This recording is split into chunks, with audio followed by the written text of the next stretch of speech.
Thank you for those kind words, Lord Newberger, and to Andrew as well. And thank you to everyone for coming to the launch of my modestly titled book. The brief was to write a generalist defamation text for Oxford University Press's Stables. And it was a brief that was obviously enough disturbed when in April last year the Parliament passed the 2013 Act. It was a happenstance which struck me at the time as both a complication and an opportunity, and what I've attempted to do in this book is to integrate the new Act with the surviving common law principles, early statutory reforms and the learning from Strasbourg.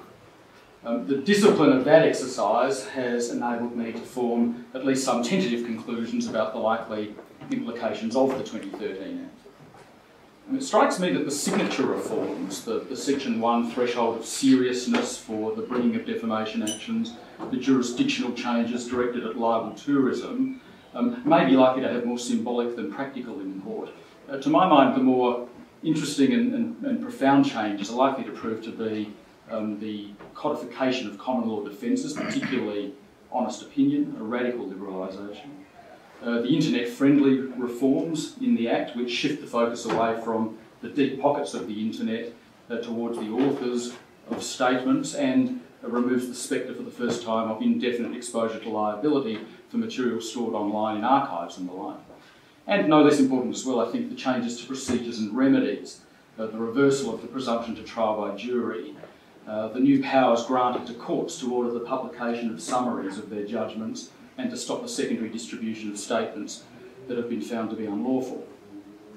All of these reforms, it seems to me, are likely to lead to a shift in the centre of gravity of this ancient cause of action in a way that, as Lord Newberger points out, will be welcome to lawyers but take some time to percolate. But the reforms were bolted onto the existing structure of the law of defamation rather than a bold new envisioning of the balance between freedom of expression and the right to reputation is no doubt a reflection of the political reality, but the reforms are no less significant for that. But tonight's not a night for me to deliver an exegesis on the law of defamation. Instead, could I simply thank everyone for coming. It really is a thrill for me to be here in London to see so many members of the judiciary, colleagues, friends.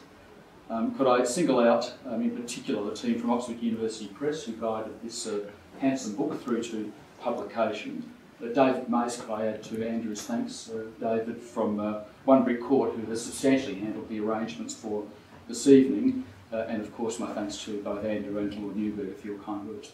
Thank you very much.